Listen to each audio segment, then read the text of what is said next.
देशाचे आराध्य दैवत असलेल्या प्रभू श्रीरामचंद्र यांच्या श्रीरामनवमीनिमित्त देशात विविध कार्यक्रमाचे आयोजन यावेळी करण्यात आले होते।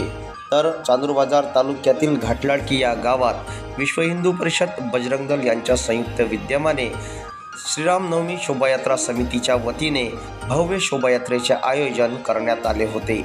या प्रसंगी मोठ्या संख्येने गावातील नागरिक, महिला, पुरुष, युवक युवती सहभागी झाल्या होत्या।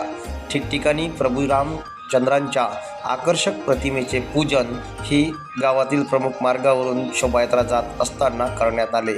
या प्रसंगी गावातील तरुणाई मोठ्या संख्येने या शोभायात्रेत सहभागी झाले होते।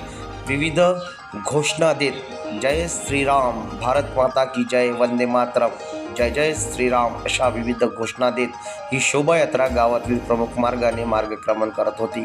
यावेळी प्रभू श्रीरामचंद्रांची आकर्षक मूर्ती ही संपूर्ण गावकऱ्यांचं आकर्षणाचं केंद्र ठरली। News 24 Maharashtra bureau, Ghatladki.